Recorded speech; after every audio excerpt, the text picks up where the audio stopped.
오늘 우리에게 주신 하나님 말씀, 구약 성경 사사기 7장의 말씀입니다.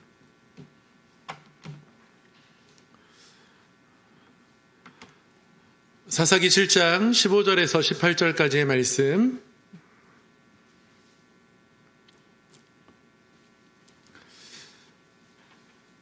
구약 성경 373쪽에 있습니다. 한 절씩 교독하도록 하겠습니다. 기드온이 그 꿈과 해몽하는 말을 듣고 경배하며 이스라엘 진영으로 돌아와 이르되 일어나라, 여호와께서 미디안과 그 모든 진영을 너희 손에 넘겨 주셨느니라 하고,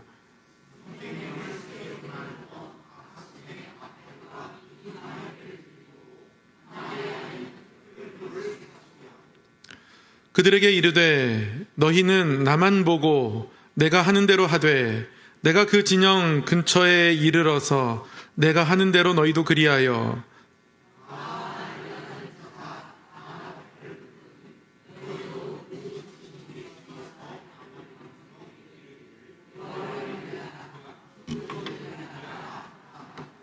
아멘.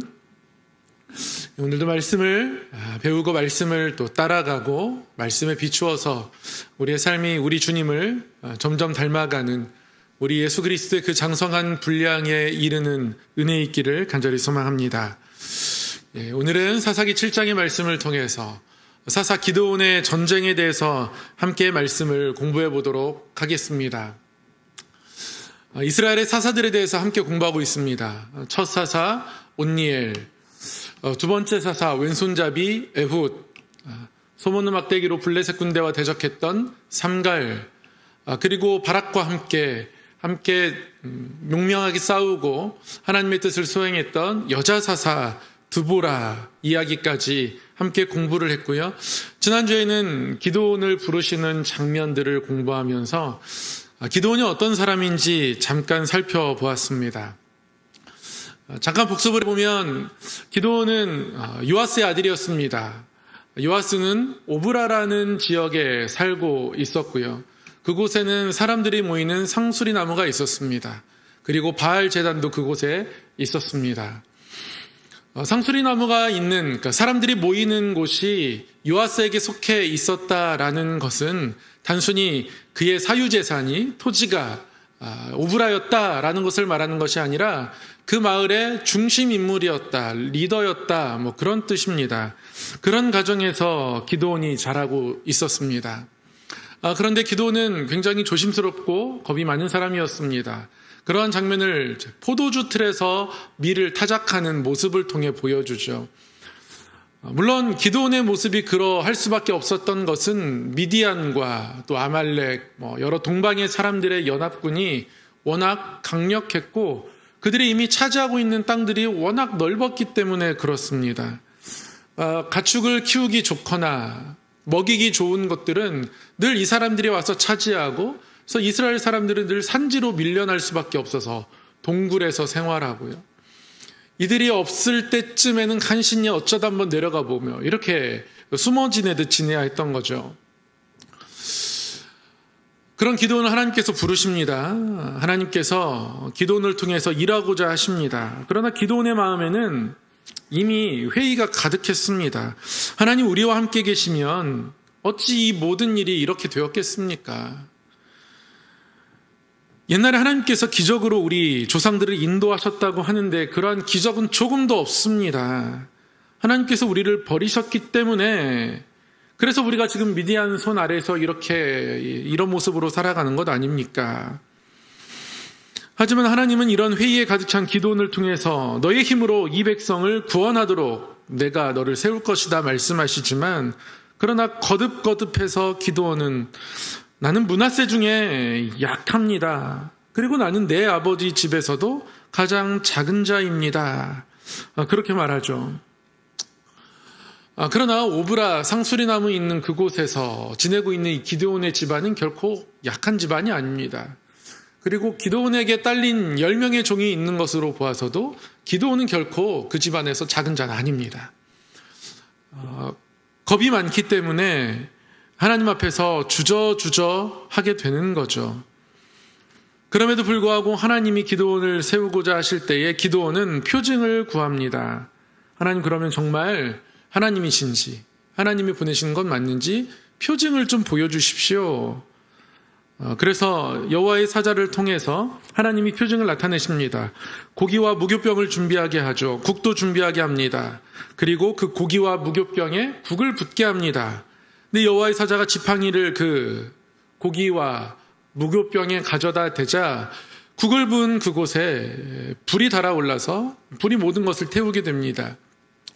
이러한 표징까지 경험한 기드온이 이제는 하나님께서 맡기신 일들을 감당하게 됩니다. 이제 이게 7, 8장의 이야기이죠. 기드온이 전쟁하는 이야기가 7장과 8장에 거쳐서 나옵니다. 하나님께서 표징으로 말씀하시고 세우신 이 기드온은 미디안과의 전쟁을 준비하게 됩니다. 전쟁을 준비하는 모습 또한 오늘 말씀 가운데 굉장히 자세하게 기록하고 있습니다. 일단 기드온이 출정을 준비합니다. 그동안 이스라엘을 괴롭히던 미디안, 아말렉, 이 동방 사람들이 다시 또 요단강을 건너서 이스라엘 평야에 진을 쳤습니다. 이들이 올 때마다 저항 한번 해보지 못하고 이스라엘 백성들은 또 산으로 도망가야 합니다. 숨어 있어야 합니다. 근데 이때 기드온에게 여호와의 영이 임하게 되고요. 그래서 기드온이 군사를 소집합니다. 출정을 준비해요. 그가 속한 아비에셀 가문이 그를 따르고요. 그리고 다른 지파들에게도 사람을 보냅니다. 므낫세, 아셀, 스불론, 납달리 여러 지파가 기드온을 이제 따르게 됩니다. 그러니까 많이 모였어요. 그런데 다시 저들과 싸우려니까 기드온에게 다시 또 두려움이 찾아옵니다. 그래서 출정을 미룹니다. 출정 준비하고 많은 사람들을 소집했는데요. 그런데 다시 한번 표징을 구하게 됩니다. 양털 시험이죠. 많이 알려진 시험입니다. 기드온이 하나님께 묻습니다. 기드온이 하나님께 여쭈되 주께서 이미 말씀하신 같이 내 손으로 이스라엘을 구원하시려거든 보소서.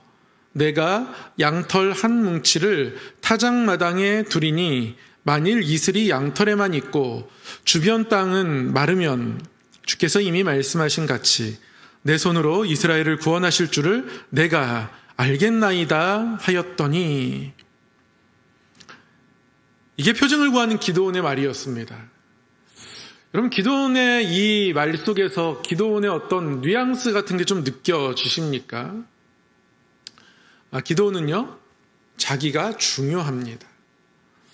하나님께서 너의 힘으로 이스라엘을 구원하라 라고 기드온을 처음 부르셨어요. 하나님께서 너와 함께 하시겠다고 말씀하셨습니다. 하나님께서 너의 힘으로 이 백성들을 구원하라라고 말씀하셨던 이유는 하나님께서 기드온으로 하여금 너의 힘이 결코 작지 않다라는 것을 알게 하기 위함이에요. 그것을 의지하라는 것이 아닙니다. 그런데 기드온은 하나님께서 보내신 이 길 가운데서 자꾸 자기 자신을 바라봅니다.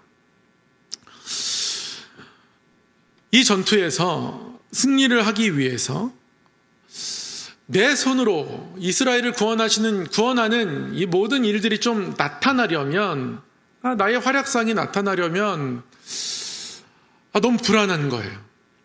여러분, 걱정이 언제 찾아옵니까? 걱정할 때쯤 보면 기도가 많이 없을 때 그렇습니다.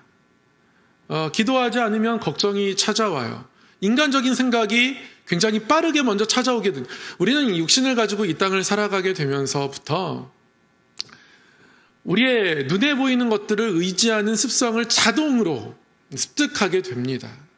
내 계산을 넌 먼저 빨리 하게 되어 있어요. 제가 지난주 금요일에 이제 중고등부 수련회 가가지고 앉아있는 이 중고등부 친구들에게 성경 말씀을 전하는데요. 준비하는 동안 너무너무 힘들더라고요. 저도 저를 의지하는 거예요. 제 인간적인 생각에 내가 중등부 아이들한테 그래도 옛날에는 설교가 좀 먹혔었는데 그때 그 15년 전 그때 감각이 살아날까? 뭐 이런 인간적인 생각을 하는 거죠. 인간적인 생각을 하니까 제가 딱 2번 꿈을 꿨습니다. 한 번은 꿈이 잘 생생하게 기억이 나요. 제가 설교하고 있는데 애들이 다 나갔어요. 그런 장면이 있었고요. 한 번은 또 중고등부 아이들과 함께 예배드리는 꿈을 꿨는데 잘 지금 생각이 나지 않아요. 아무튼 2번의 꿈을 꾸면서 기도하면서부터 걱정, 근심이 사라지게 되더라고요. 기도하고 준비하고 또 가서 말씀 전하고 기도하면서 돌아오고 나서 제 스스로에겐 저 이제 아내랑만 얘기했는데 잘하고 왔냐고 했길래 50점이라고 제가 대답했습니다. 50점. 절반의 가능성을 보았다. 내년엔 더 잘할 것이다. 그래서 이제 1년 동안 제가 이제 기도로 준비하려고 합니다. 사람은 자기가 가진 것을 의지하게 되어 있습니다. 그래서 아이들에게 내가 설교 잘할 수 있을까? 너무 인간적인 생각이죠. 하나님 나를 사용하여 주십시오. 나를 써주십시오. 하나님께 나를 내어드리는 마음이 정직한 마음인데요. 그렇게 못하는 거예요. 근데 기도는 비슷합니다. 하나님께서 너의 힘으로 너를 사용할 거야 라고 말씀하신 건데 내가 나의 그 어떤 것을 발휘해야 잘 될 수 있어 라는 마음을 갖는 겁니다. 이게 기도원의 마음이에요. 그러니까 두렵습니다. 하나님 내 손으로 구원하시려거든 내가 무엇을 해야 한다라는 이 마음 때문에 기도원이 두려움을 다시 마주하게 되는 겁니다. 전쟁에 대해 두려워하는 이 모습이 마치 바락의 모습을 떠올리게 합니다. 드보라와 함께 가지 않으면 제가 못 가겠습니다. 이런 모든 마음들, 결국 주저하는 이 모든 마음에는 내가 중요하다는 자기 중심성이 묻어 있습니다. 사람에게 다 있어요. 그래서 조심해야 합니다. 하나님께서 나를 사용하시지만 나는 재료일 뿐 사용하시는 분이 하나님이시라는 사실에 집중해야 합니다. 모든 일에 그렇습니다. 자녀를 키우는 일들도 그렇고요. 여러분들이 앞으로 해나가는 모든 일들 어떤 상황에서 다 마찬가지입니다. 이것은 정답입니다. 하나님이 나를 사용하실 뿐 나는 나의 것을 내어드릴 뿐이라는 것이죠. 그래서 기도원은 양털 시험을 구합니다. 하나님, 양털에만 이슬이 내리고 땅에는 이슬이 내리지 않았으면 좋겠습니다. 그렇게 되면 제가 이 모든 전쟁에 하나님 함께 하실 것을 믿겠습니다. 그런 마음으로 이 시험을 구하죠. 그런데 밤을 지내고 나니까 양털에만 이슬이 가득히 맺혔습니다. 양털을 이렇게 짰더니요, 물이 흥건해가지고 물이 쫙 빠질 만큼 젖은 수건처럼 그렇게 양털에 이슬이 가득히 내렸습니다. 그런데 여전히 두렵습니다. 그래서 하나님께 다시 한번 또 확증을 구합니다. 하나님에게 하나님 이번만 한 번 더 보여주십시오. 이번만. 하나님 노하지 마십시오. 화내지 말아주십시오. 라고 하면서 확증을 구합니다. 그러니까 자꾸 하나님 믿지 못하고 확증을 구하는 것이 하나님에게도 뭔가 죄송하고 미안한 마음이 드는 겁니다. 그러나 영적으로 보면 하나님을 경외하는 마음보다 적들에 대한 두려움이 더 크니까 그러니까 자꾸 하나님께서 어떠한 표징을 보여주셔야 한다고 생각을 하는 거예요. 그래서 하나님 이번에는 양털에만 이슬이 안 내리고 땅에는 이슬이 가득하게 해주십시오. 또 하나님께 이런 확증을 구합니다. 어떤 신학자가 기도원에 대해서 이렇게 한 줄 평을 하더라고요. 구약의 모든 인물 가운데 기도원보다 하나님의 확증을 많이 받은 자가 없다. 하지만 그 누구보다 더 의심을 드러낸 인물 또한 없다고 평가한다. 그러니까 그보다 더 의심을 드러낸 인물 또한 없다고 평가된다. 번번이 의심합니다. 번번이 두렵기 때문에 그렇습니다. 그런 기드온에게 확증을 보여주셨습니다. 그러면 이제 이런 확증을 가지고 전쟁을 하면 되잖아요. 근데 하나님이 그냥 보내지 않으세요. 자꾸 확증에 의지하는 이 기드온, 이 정도 있으면 하나님이 나를 사용하실 거야 라고 확증하면, 여러분 이 확증이 어떤 것에 대한 확증이겠습니까? 여전히 자기 중심성을 버리지 못한 상태의 확증이에요. 그러면 싸우다 보면 언제든지 나를 바라보는 마음들이 생깁니다. 상대가 너무 강하면 또 두려움을 마주하게 되고요. 내가 너무 잘 싸우고 있으면 내가 잘한다라고 생각하게 돼요. 그렇게 됩니다. 그러니까 하나님이 기도원을 이대로 보내실 수 없으시죠. 그래서 하나님이 뭐 하십니까? 우리 성도님들 잘 아시는 것처럼 군대의 숫자를 줄이십니다. 하나님이 말씀하십니다. 너를 따르는 백성이 너무 많다. 내가 그들의 손에 미디안 사람을 넘겨주지 아니하리니 이는 이스라엘이 나를 거슬러 스스로 자랑하기를 내 손이 나를 구원하였다 할까 함이니라. 나를 거슬러 스스로 자랑할 가능성이 너무 많은 거예요. 여러분, 자랑과 두려움은 본질적으로 같습니다. 자랑도 내가 중요하거든요. 두려움도 내가 중요하기 때문에 그런 거예요. 그러니까 자랑할 때도 자랑하고 있으면 지금 내가 나를 의지하는구나. 그러면 이 상태로 있으면 언제든지 두려움 앞에서 무너질 수 있구나. 여러분 긴장하셔야 됩니다. 물론 좋은 일 앞에서 자랑할 수 있죠. 근데 여러분 꼭 기억하십시오. 자랑과 두려움은 본질적으로 같습니다. 그러니까 자랑을 많이 하는 사람은 언제든지 두려워할 수 있다는 거예요. 언제든지 두려움 때문에 무너질 수 있다는 겁니다. 나를 거슬러 스스로 자랑한다 합니다. 그러니까 자랑은 하나님을 거스르는 거래요. 그래서 하나님이 이렇게 말씀하십니다.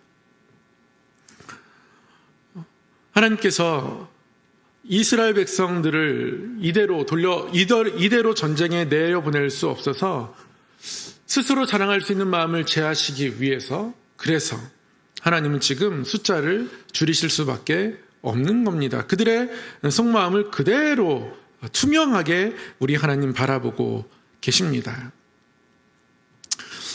하나님은 사람들을 줄이십니다. 여러분 어떻게 줄입니까? 처음에 32,000명이 모였습니다. 하나님이 두려워 떠는 자 돌려보내래요. 그러니까 겁먹고 있는 사람이 꽤나 많았습니다. 여러분 얼만큼이 돌아간지 아세요? 22,000명이 돌아갑니다. 10,000명이 남습니다. 절반 이상이 떨어져 나갔어요. 그것만으로도 충분히 더 두려울 수 있는 상황이 되었습니다. 근데 하나님이 또 더 보내래요. 물 떠먹는 것을 통해서 저 샘에 가서 물을 떠먹게 해라. 근데 어떤 사람은 물을 핥아서 먹고 어떤 사람은 손으로 떠먹습니다. 하나님께서 손으로 떠먹는 300명 남겨두시고 다 돌려보냅니다. 그렇게 이스라엘 백성들이 이제는 아주 적은 인원으로 하나님 앞에서 이 전투를 해내야 합니다. 나를 거슬러 스스로 자랑한다 라고 마음속에 이미 생각하는 그들에 대해서 하나님이 어떤 조치를 시작하신 겁니다. 왜 혼자 넘어가죠? 네, 이상하네요. 네. 여러분 잠깐 지도를 보겠는데요. 오른쪽에 요단강이 있습니다. 요단강이 있고요. 왼쪽에는 이스라엘 평원이 있습니다. 저 골짜기가 양들을 먹이고 그리고 목축하기에 굉장히 탐낼 만한 땅이었던 것 같습니다. 그래서 저 이스라엘 평원으로 이 아말렉 사람들, 미디안 사람들, 또 동방의 여러 사람들이 같이 몰려왔습니다. 그래서 저들이 여기에 머무는 동안은 이스라엘 백성들이 아무것도 할 수가 없었던 거예요. 근데 이스라엘 백성들이 이들과 싸우면서 지금 어디에 진치고 있습니까? 하롯샘에 진치고 있어요. 빨간 점으로 표시되어 있는데요. 저 하롯샘에 진치고 있습니다. 이 전투에서 뒤로 밀리면 어느 쪽으로 밀릴까요? 요단강 쪽으로 점점 밀려갈 거예요. 그러니까 이 전투에서 밀리면 죽습니다. 밀려갈 곳이 뒤에 계속 있는 게 도망쳐서 흩어질 곳이 있는 게 아닙니다. 뒤에는 요단강이 있어요. 이들이 하롯샘에 진쳤습니다. 너무 떨렸을 거예요. 왜냐하면 뒤로 도망갈 데가 없으니까. 반면 이 전쟁에서 승리하게 되면 그러면 저들 또한 도망칠 곳이 없습니다. 실제로 나중에 이 전투에서 승리하고요. 저 미디안과 그들 연합군들이 막 흩어져 도망하죠. 도망해서 다시 집으로 돌아가려면 요단강 쪽으로 와야 돼요. 그래서 기드온이 이들이 도망가기 위해서 요단강 나루 쪽으로 올 거니까 그쪽을 점령하고 이제 기다리는 모습들도 나타나게 되죠. 배수의 진을 친 겁니다. 하룻샘에 진치고 있습니다. 그러니까 너무 떨리는 거예요. 그래도 하나님께서 은혜를 주셔가지고 기드온이 용기 내서 저 하룻샘에 진을 쳤는데, 여기서 지금 하나님이 22,000명 떨어내고 또 그 10,000명 남은 중에서 다 돌려보내고 겨우 300명 남긴 겁니다.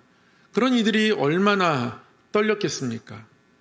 이들이 너무 심한 떨림을 경험할 수 있는, 또 그럴 수밖에 없는 곳이 하룻샘입니다. 떨림의 샘이라는 그런 이름을 가지고 있어요. 하루트. 떨린다는 겁니다. 실제로 지금의 이 하룻샘을 보면, 바람이 불어오면 그 하룻샘의 호수가 막 살랑살랑 윤슬이 아름답게 부서지고 떨리는 그 아름다움이 있는 곳이기도 하지만, 300명 가지고 저들을 마주하려면 매우 떨릴 수밖에 없는, 그들의 마음을 그대로 보여주는 장소이기도 합니다. 이곳에서 하나님은 300명만 남겨두셨습니다. 두려워하는 사람들은 다 돌려보내셨어요. 하나님께서 원래 전쟁할 때는 두려움이 가장 큰 방해거리라는 것을 아세요. 신명기 20장에 보면 전쟁에 관한 규례가 나옵니다. 신명기 20장 8절에 뭐라고는 말씀하시냐면, 두려워서 마음이 허약한 자가 있다면 그는 집으로 돌려보내라고 합니다. 왜냐하면 그의 형제들의 마음도 그의 마음과 같이 낙심될까 하노라. 이렇게 말씀합니다. 그럼 두려움이 번지는 걸 하나님이 아세요. 그럼 두려움이 번집니다. 이스라엘 백성들에게 두려움이 번져 있어요. 그래서 22,000명이 나름대로 기드온이 사람을 보내서 소집했고 그 소집에 자발적으로 응했던 사람임에도 불구하고 이들이 지금 전염된 두려움에 가득히 떨고 있는 겁니다. 하룻샘은 그런 곳이었습니다. 그도 그럴 것이, 저들은 사람이 너무 많습니다. 12절에 보면 이들이 정말 메뚜기 떼처럼 많았다고 그래요. 해변에 모래처럼 많았다고 합니다. 어마어마한 인구가 있었나 봐요. 어마어마한 사람들이 이스라엘 평원에 몰려와서 그곳을 가득히 채우고 있습니다. 근데 남은 사람 몇 명이라고요? 300명입니다. 300명. 근데 여러분, 하나님께서 이 300명을 뽑으실 때요, 물을 떠먹게 하신단 말이에요. 어떤 사람은 물을 손으로 떠먹고 어떤 사람은 물에 입을 대고 핥아먹습니다. 저도 이런 설교를 많이 들었어요. 하나님께서 물을 떠먹는 신중한 사람들을 선택하셨다. 우리가 신중해야 한다라는 것을 가르쳐주는 말씀으로 이 말씀을 읽곤 합니다. 그런데 전체 흐름을 볼 때 하나님이 이 300명을 선택하신 이유는 그들이 소수이기 때문에 그렇습니다. 물을 떠먹는 것이 신중한 것인지 입을 대고 먹는 것이 신중한 것인지 잘은 모르겠습니다. 그러나 하나님께서 지금 의도하신 바는 무엇이냐면, 이들의 숫자를 의지하는 자기 중심성을 내려놓게 하시려는 것이거든요. 그래서 하나님은 숫자를 줄이십니다. 줄이시고 또 줄이시고요. 이 300명만 남기시는 거예요. 그러니까 가장 적은 숫자로 하시겠다는 겁니다. 이런 하나님에 대해서 기드온이 어떻게 반응하겠습니까? 그렇지. 내가 나의 생각을 의지했었구나. 내가 숫자를 의지했었구나. 그래. 이제 진짜 지금부터 믿음으로 가는 거야.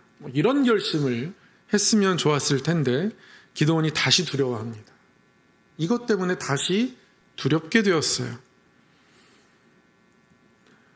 그 모여있는 수많은 사람들, 이스라엘 진영에 진친 메뚜기처럼 많은 사람들, 바다의 모래처럼 많은 그들을 이 300명으로 대적하는 것이 몹시나 두렵습니다. 다시 두려움이 찾아와요. 기드온은 계속 영겁허 두려워합니다. 부름받을 때부터 매 순간 상황이 바뀔 때마다 두려워합니다. 그래서 미디안 진영이 아래에 있지만 내려가지 못합니다. 그런 기드온을 하나님께서 여전히 사용하고자 하시면서 이렇게 말씀하세요. 그 진영으로 내려가서 그들이 하는 말을 들으라. 혼자 내려가기 어렵다면 부하를 데리고 가라. 너의 충성스러운 그 부하를 데리고 가서 부하와 함께 그 진영에 어떠한 이야기가 들려지는지 가서 그 진영을 보고 듣고 와라. 하나님 내려가게 하십니다. 그 진영에 내려갔습니다. 그랬더니 그 진영에서 꿈 이야기가 이렇게 나눠지고 있는 거예요. 이른바 보리떡 꿈입니다. 한 사람이 꿈을 꿨는데 보리떡이 굴러와가지고 그들의 모든 진영을 다 파괴시킨 겁니다. 보리떡 꿈을 꾸게 되었어요. 근데 이 꿈 이야기를 들은 동료가 꿈을 해석해 줍니다.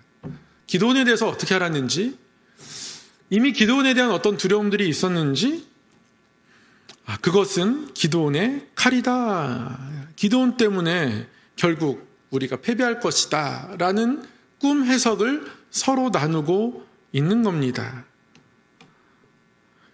이 꿈과 해몽하는 말을 듣고 그제서야 15절에 보면 기드온이 경배하며 자기 진영으로 돌아와서 드디어 출정을 합니다. 그러니까 사람을 모으고 출정하기까지 꽤나 오랜 시간이 걸렸습니다.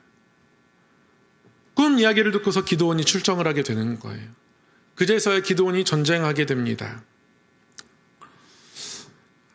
이제 기드온이 출정합니다. 그 깊은 밤 기드온은 무리를 세웁니다.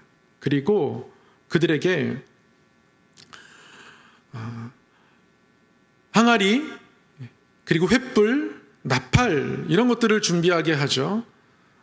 칼로 싸우려고 하지 않습니다. 하나님이 이렇게 싸우라는 어떤 계시의 장면이 나오지 않지만 기드온이 자신의 모습과는 전혀 다른 모습의 전투를 선택합니다.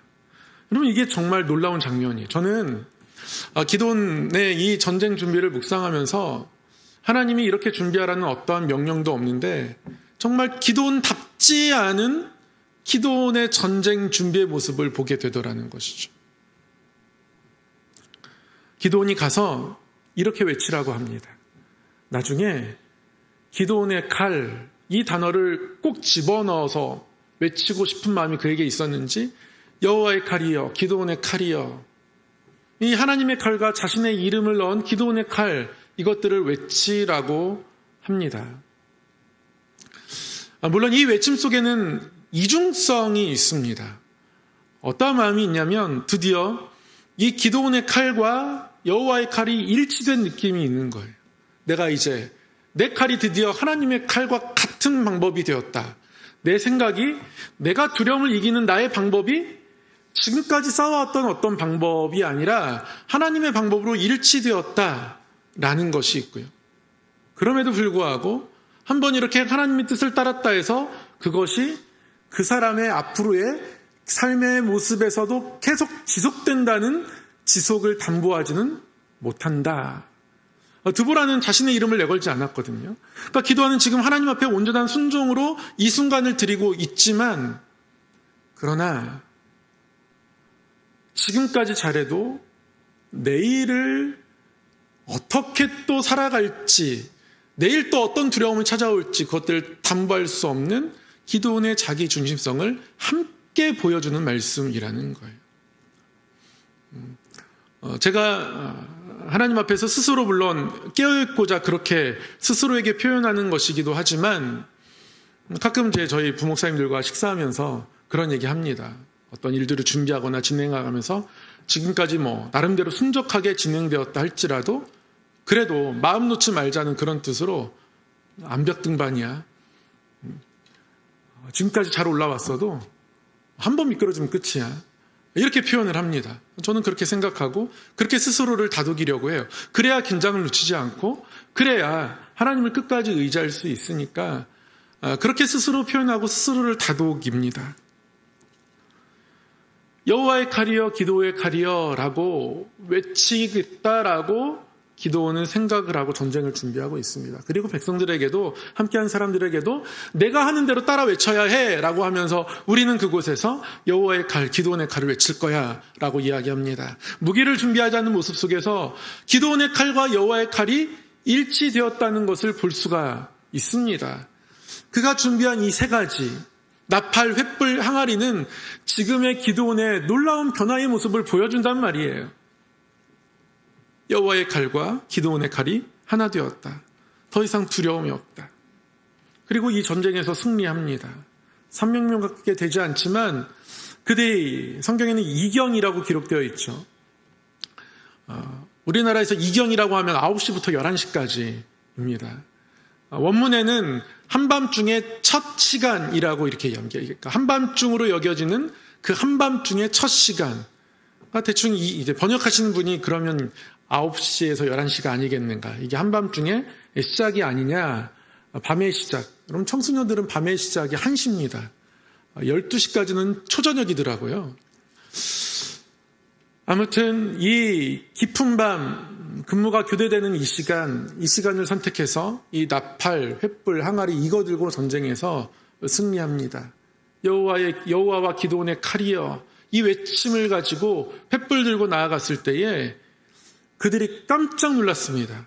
갑자기 항아리 깨지는 소리에 갑자기 횃불이 타오르고 이러니까 도깨비불이 나타난 것 같은 느낌을 받았는지 서로 자기의 칼로 자기의 편을 서로 죽이는 일들이 이제 일어나면 누가 누구의 편인지 모르는 거예요.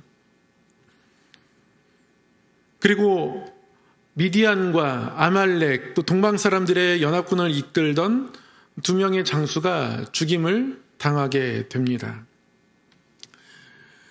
서로가 소리를 죽이면서 난리가 났습니다. 그러니까 무기를 사용하지 않고 이 전쟁에 이기게 돼요. 이 사람들이 흩어져서 도망갑니다. 근데 도망가는데 이미 기드온이 이 요단 나루를 점령하고 있습니다. 그래서 이 장군들이 어디로 도망가냐면 산으로 도망가게 되는데요. 그들을 끝까지 추격해서 오렙, 스엡 2명의 이 장교 이들을 잡아서 죽이게 됩니다. 그리고 그들을 죽인 그곳을 기념하게 되죠. 이길 수 없는 전투를 이겼기 때문에 그래요. 300명 가지고 이겼으니까요. 기념할 만한 전투입니다. 그래서 그 바위를 오렙바위, 스엡 포도주 틀이라고 합니다. 산에서 이들이 죽임 당하게 돼요. 하나님 앞에서 두려움 내려놓고 정말 하나님께 사로잡혔을 때는 이런 일들이 일어납니다. 여러분, 포도주 틀이 어떤 곳인지 기억하시죠? 지난주에. 포도주 틀에서 여러분 기드온이 뭐하고 있었나요?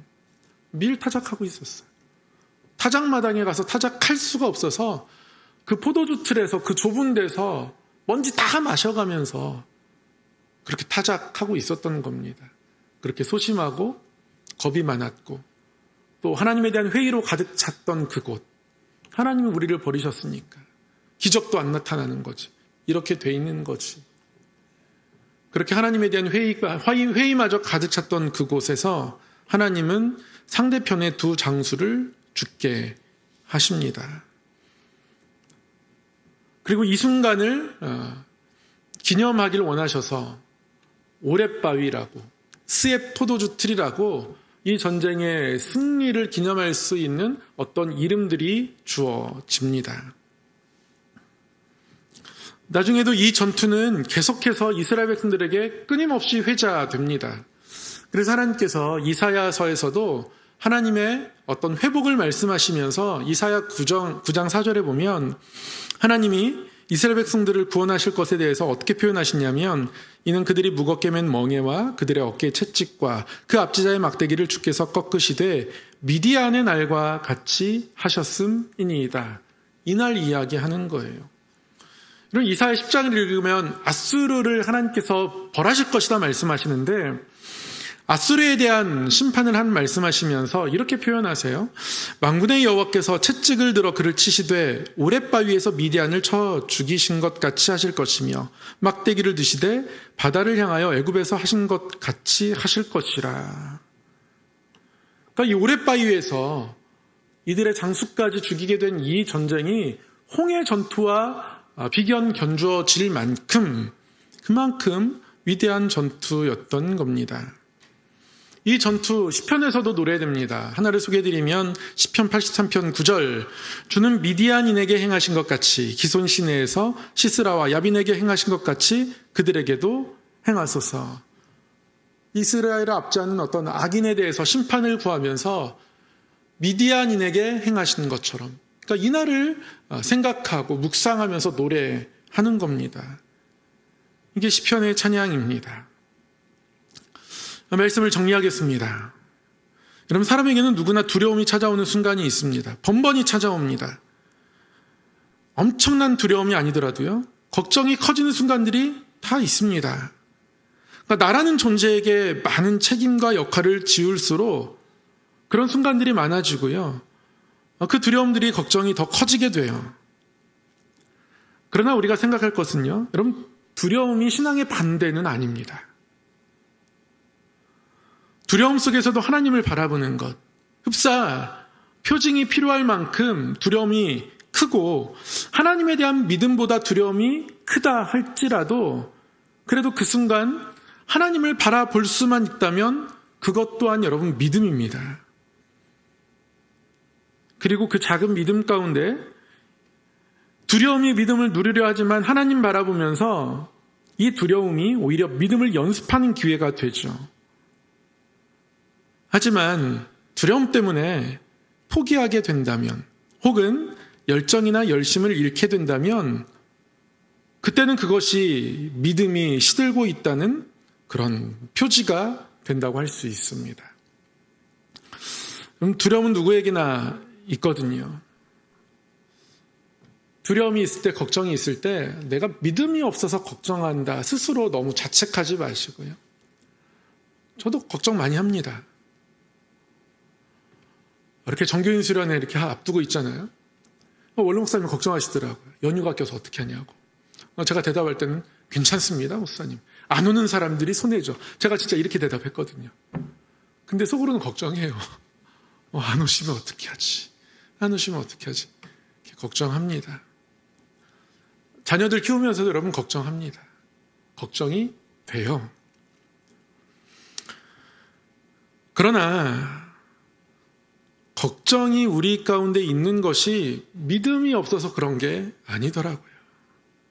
이 기도원을 통해서 하나님이 두려움이 있고 걱정이 있고, 어제의 두려움이 해결되었다 할지라도, 어제의 두려움을 뭔가 기도하면서 이겨냈다 할지라도 오늘 바뀌는 상황에 다시 한번 두려워하는 게, 그게 사람의 연약함이다. 안다. 괜찮다.